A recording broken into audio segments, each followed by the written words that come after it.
All right, let's dive into an idea that could completely change how you look at your goals. We're going to move past this whole idea of just trying harder and step into the world of smart, effective design for your life. You know the feeling, right? It's Monday morning, or maybe January 1st, and you are just filled with this energy. You feel like you can do anything. But then, fast forward to Wednesday, maybe Friday, and that fire is completely gone. You're right back where you started. It's such a common, frustrating experience. And yeah, there's a name for that cycle. It's the motivation roller coaster. You get these incredible highs where you feel on top of the world, and then these crushing lows where doing anything at all feels like a huge effort. And for this problem, we're usually given just one solution. That's it, right? People just say, you need more discipline, more grit, just push through it. But here's a thought. What if we've been trying to solve a design problem with pure brute force? What if willpower isn't the hero we've all been told it is? This gets us to the real heart of the matter. We need to understand the fundamental flaw in relying on willpower to get stuff done. Here's the secret. It's not that you're weak, it's that the tool itself is incredibly unreliable. I want you to think of your willpower just like the battery on your phone. You wake up in the morning, you're at 100%. Awesome.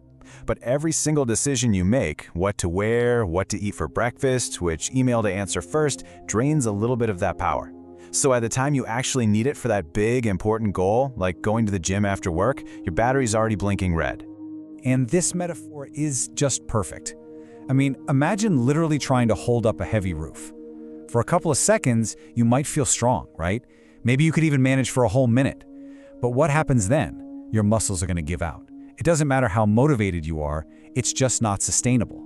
And that is exactly what we ask our brains to do every single day when we rely on willpower. So let's just put these two ideas side by side. The willpower approach, it runs on emotion. That makes it totally unreliable and, frankly, just exhausting. But a systems approach, well, that's logical. It's reliable. And the best part? It's automated. It works for you whether you're feeling motivated that day or not. So if we're going to stop trying to hold up that roof with our bare hands, what do we do instead?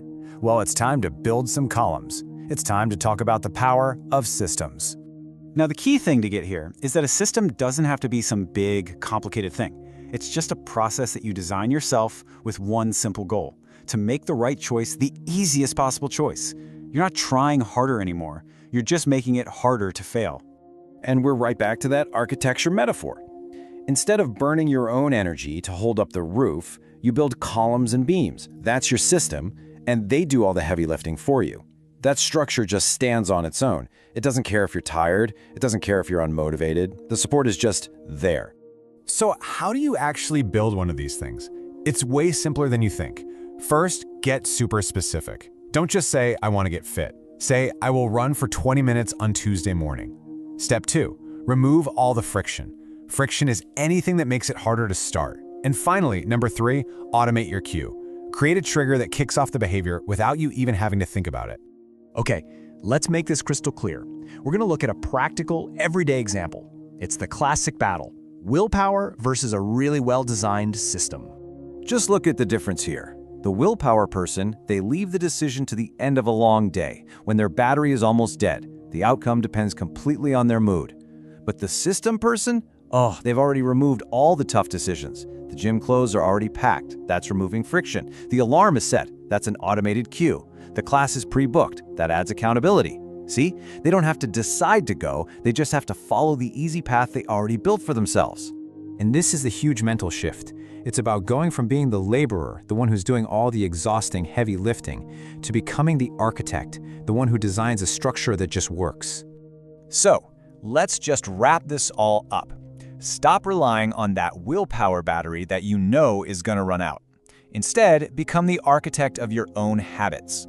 Build a system that actually works for you.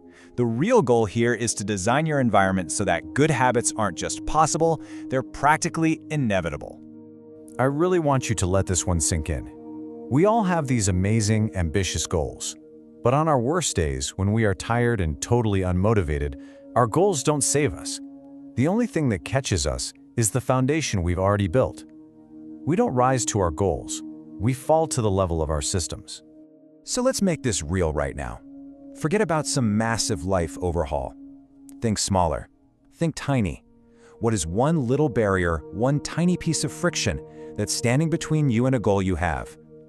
Can you lay out your running shoes tonight? Can you put a glass of water by your bed? Start right there. Go build your first column.